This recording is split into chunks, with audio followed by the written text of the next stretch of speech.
Hi everyone, and welcome to MMT Monday. So in this week's episode, we're going to discuss sectoral balances, why government deficits are a good thing for the economy, and why it pays to have Washington on your side. So renowned scientist and mathematician Sir Isaac Newton stated that for every action, there's an equal and opposite reaction. In the same sense, in Lin-Manuel Miranda's Tony Award-winning musical Hamilton, Thomas Jefferson explains that with every action having an equal and opposite reaction, it pays to have Washington on your side.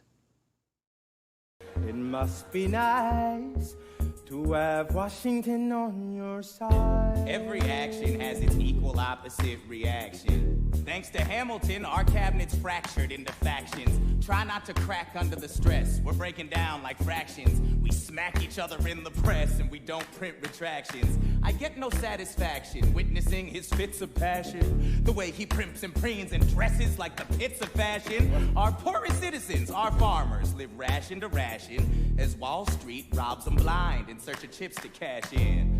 This prick is asking for someone to bring him to task. I'll pull the trigger on him, someone load the gun and cock it. While we were all watching, he got Washington in his pocket. It must be nice, it must be nice to have Washington on your side. It must be nice, it must be nice to have Washington on your side. So what does Hamilton and Isaac Newton have to do with sectoral balances and deficit spending? Just like actions, when it comes to the economy, every surplus must have an equal deficit to counterbalance it. We also know that one of the main proponents of MMT is the federal government being the issuer of our currency.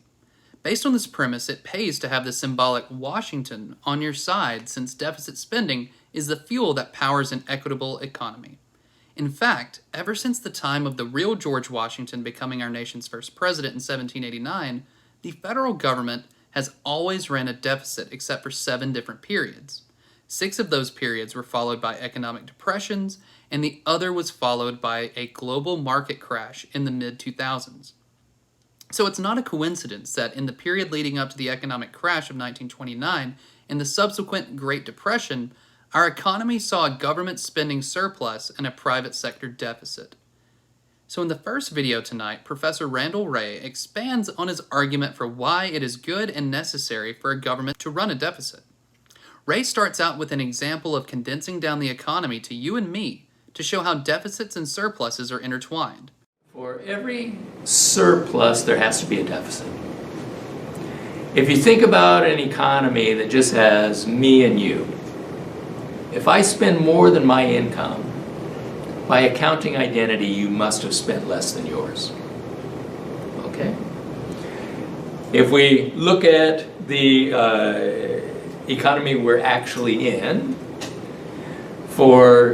because income in the aggregate has to equal spending in the aggregate, it must be true, again, by identity, that all of the surpluses of households, firms, and governments are equal to all the deficits run by other households, businesses, and governments.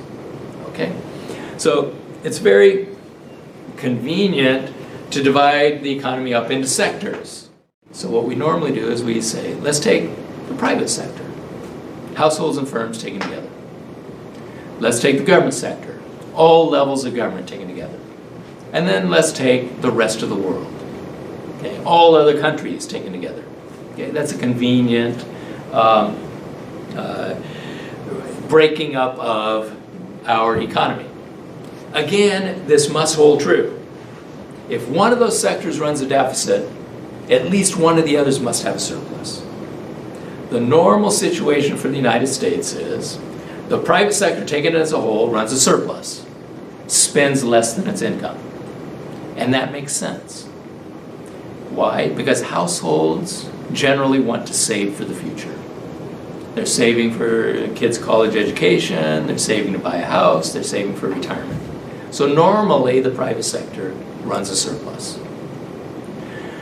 The government sector, taken as a whole, almost always runs a deficit. Okay, you can go all the way back to 1789. The U.S. government has run a deficit in all periods except for 7 very short periods in which it ran surpluses. All other periods, it's run deficits. Okay? And the federal government deficits are big enough to more than offset the surpluses that are typically run by lower levels of government. Okay?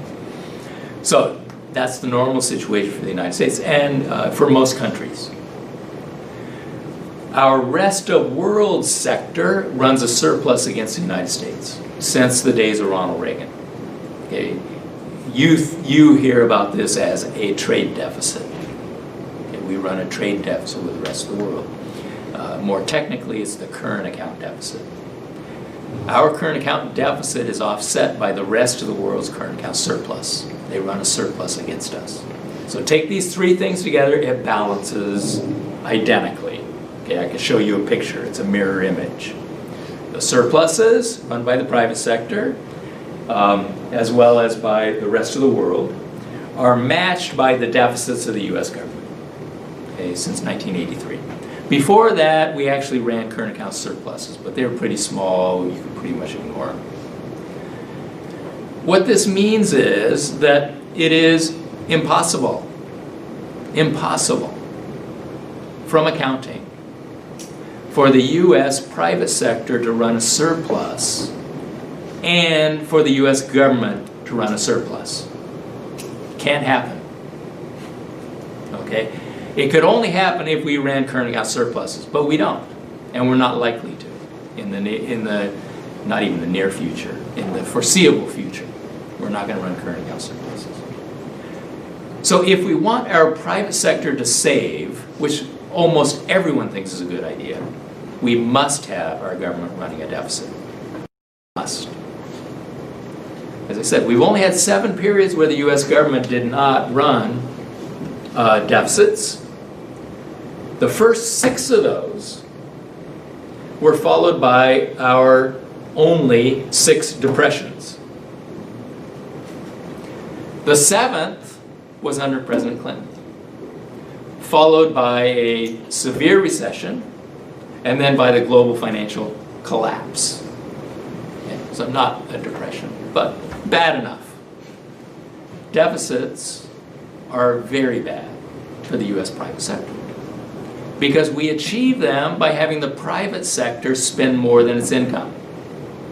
For 10 years, the United States, before 2007, for 10 years, the U.S. private sector was spending more than its income, going deeply into debt.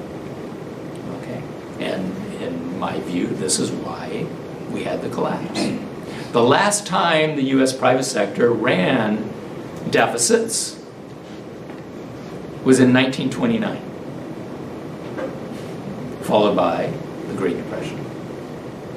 Private sector deficits are really hard. They're very destabilizing. So for every surplus, there has to be a deficit.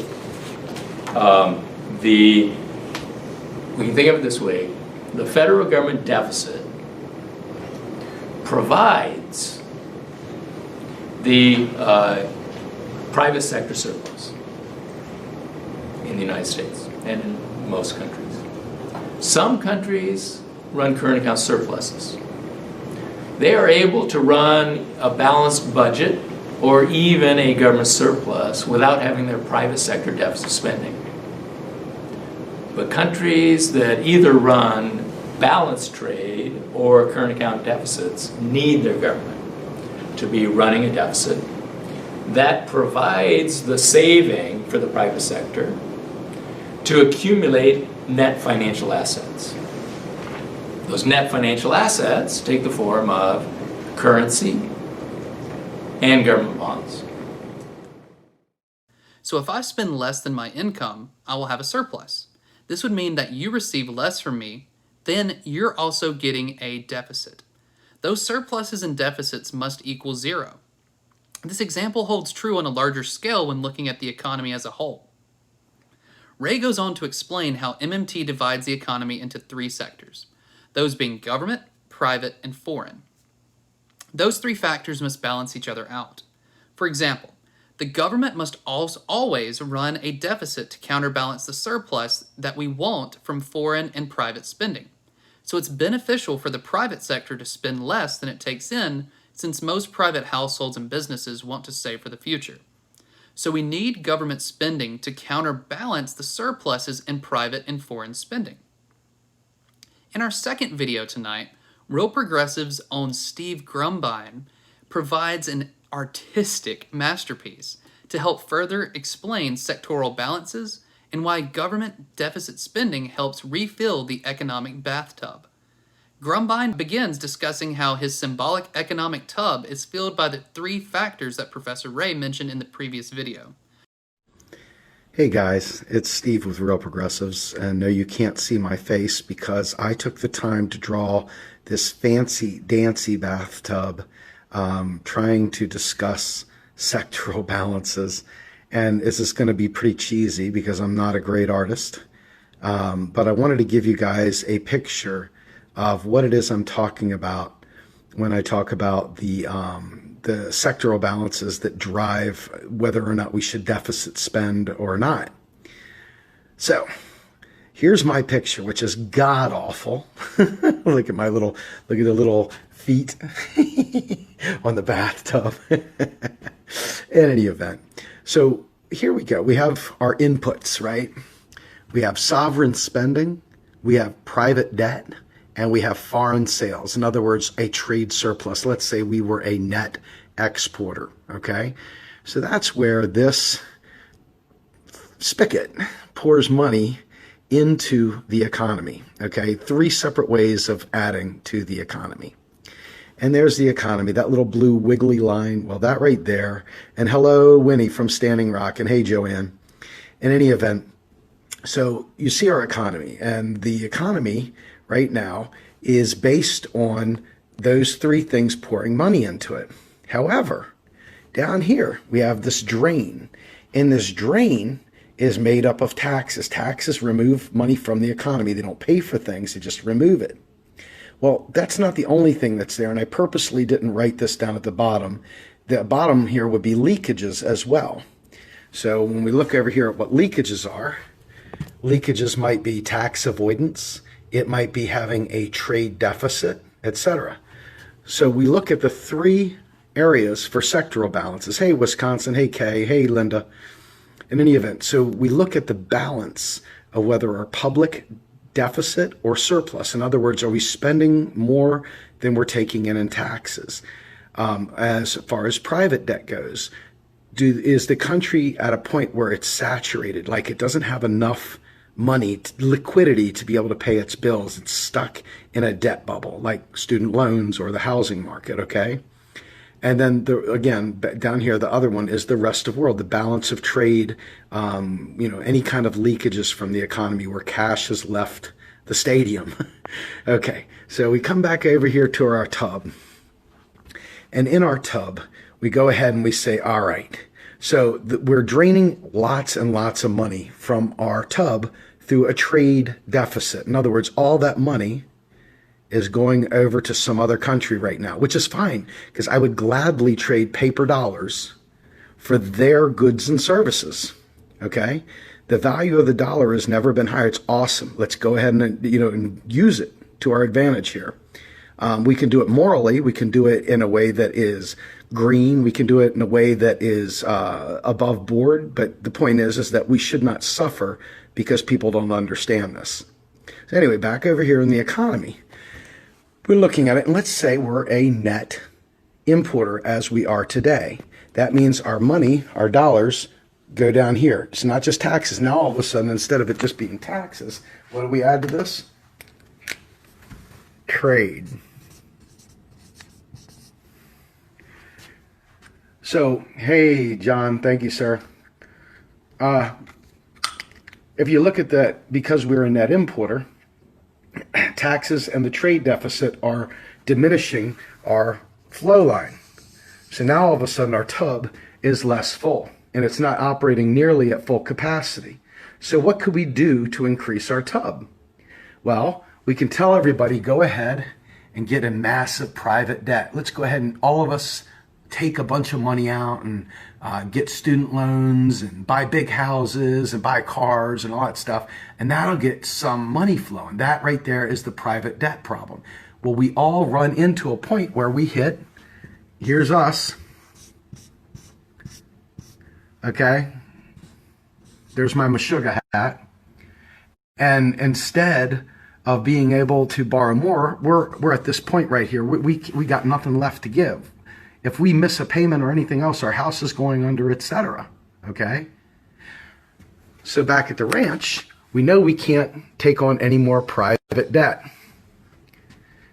Well, I've already told you guys that we are a net importer. So as a net importer, we can't make money on trade. Our trade, we're losing $500 billion a year. It's not losing, we're gaining products and services for paper dollars that are leaving the country. Paper dollars that we create so we can replace without any problem at all. So we know that we can't solve our problems with trade. So what can we do? I wonder if Steve said this before. That's right. Sovereign spending, aka deficit spending. So let's just say, hypothetically, somebody says we got to reduce the deficit. So we get rid of the sovereign spending now. So what happens to our economy again?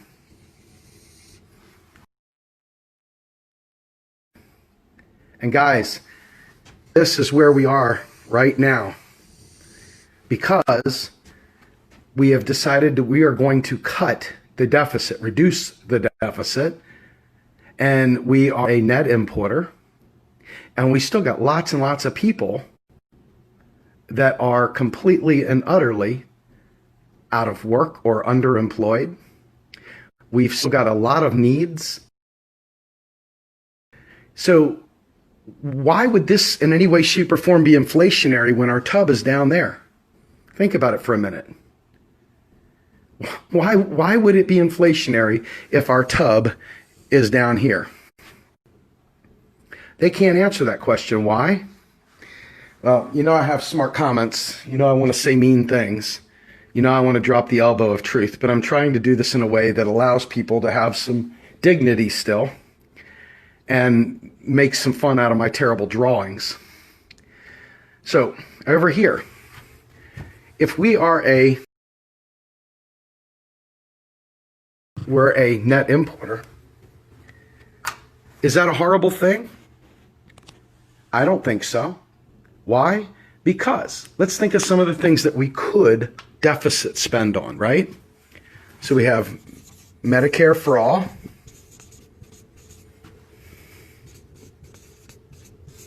We have infrastructure.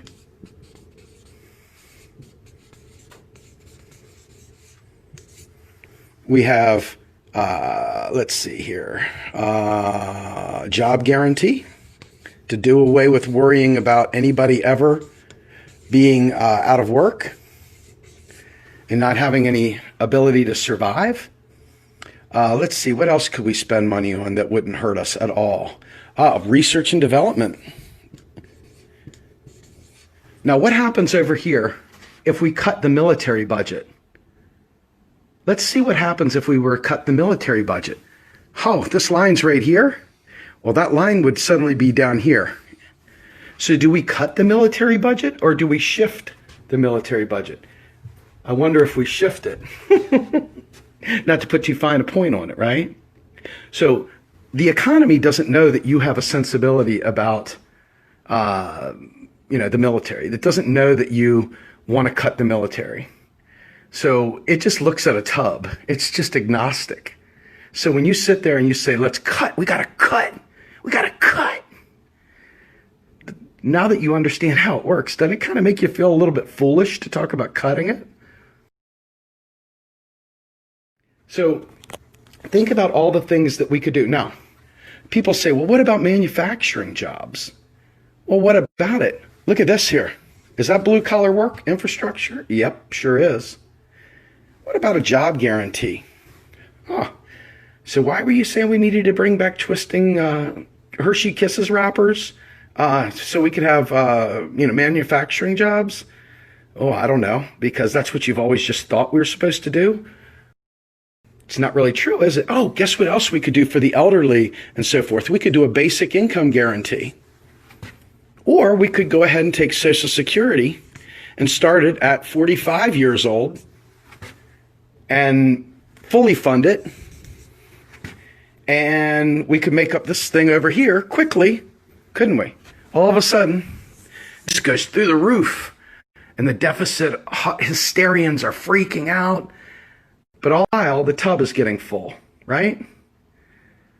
So it just seems to make sense, doesn't it? Once you see that, I mean, God, I know I did a terrible job here, guys, but I'm hoping that this stuff made some sense to you. So here's my terrible drawing. You probably can't see it all, but that's it in a nutshell. And all the stuff I've been talking about, you notice taxes don't fund spending at all. Taxes are merely deleted from the system. So you tell me, folks. You tell me. Pretty common sense, isn't it? Why not? We don't have enough work, people are saying, right? There's not enough of the good work. People are just pushing paper from one side of the desk to the other. Why not give people a chance to self-actualize and become artists and writers and stuff like that? Why not? Why not? Just ask yourself, why not? So, this is me from the proper angle for a change. And again, my name's Steve Grumbine. I am with Real Progressives. And I'm trying my ass off to teach you guys how to save the world. You guys have a great day, okay? Grumbine goes on to describe how taxes and trade can act as a drain on the economy.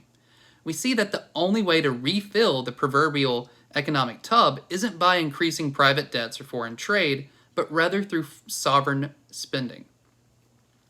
We have a lot of needs in this country. Millions of people are out of work. Nearly 45,000 people a year die due to the lack of access to health care. Our nation's infrastructure is crumbling. Our climate is literally on fire. Those are only 4 of the multitude of issues that our country faces that an increase in deficit spending could be used to combat. Of course, all of the so-called deficit hawks go into hysterics at the thought of this, but once you have a basic understanding of how MMT works, you'll see that deficit spending isn't only necessary, but a boost to continue refilling our economic bathtub. Deficit owls want to balance the economy, not the budget. Okay, the priority is just different. What good is a balanced government budget if you wreck your economy to get there? Do you feel good about the fact that the government's deficit has been falling at the fastest pace since the end of World War II? That's a real achievement. Not if you have a junky economy, right? So the goal should be balancing the economy. This is a graph using actual US data that just shows the relationship between the government's budget and all of our budgets. It is the balance sheet position of the government on the bottom. Below 0 is a deficit, above 0 is a surplus. And what it shows, it's not a perfect one-to-one because I left out the foreign sector here, but I think it makes an important and striking point, which is as government deficits get bigger, which means this red line is diving down, that's government going into deficit. But look what's happening above. Private sector's moving way up into surplus. When government deficits fall, go back here. Government deficits fall, almost to balance there. What happens to the private sector surplus? It falls almost to 0. We tend to move in opposite directions. Their deficits help to produce our surpluses. So anybody who's out to attack the government deficit without knowing it maybe is attacking private sector surpluses, which we all know no one in their right mind would support reducing private sector surpluses if they understood that that's what they were doing by championing reduced government deficits. Okay, so an important point is that we're all so used to hearing people say, deficits are too big, deficits are too big, deficits are too big.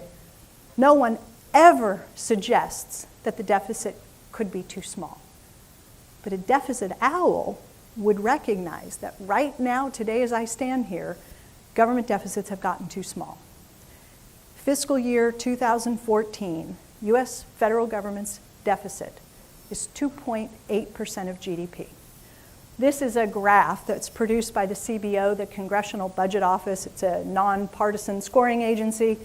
And here the CBO is showing, going back to 1974, how big deficits or surpluses above zero have been since 1974.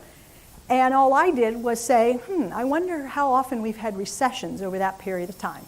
So I looked up the dates when recessions start and end over this period of time.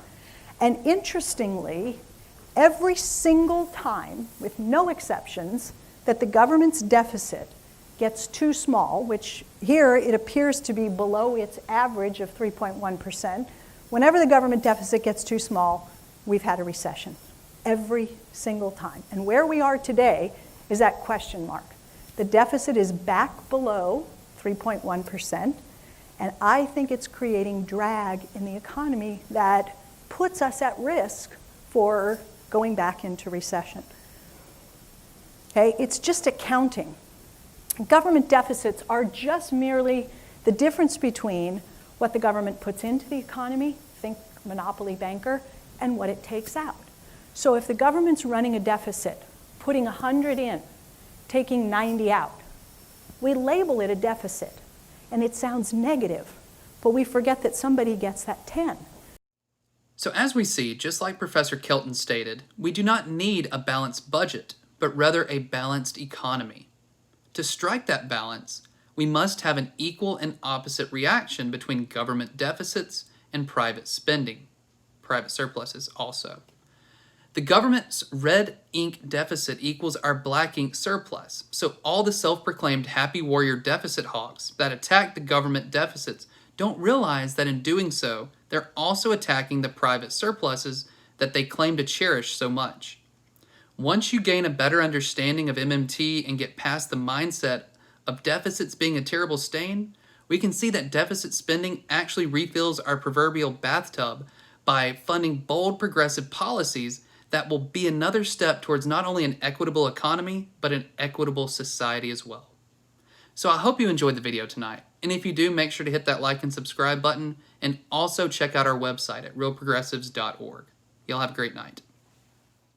If there's a fire you're trying to douse, you can't put it out from inside the house. I'm in the cabinet, I am complicit in watching him grabbing at power and kiss it. If Washington isn't gonna listen to disciplined dissidents, this is the difference, this kid is out. Look back at the Bill of Rights, which I wrote. The ink hasn't dried. It must be nice, it must be nice to have Washington on your side.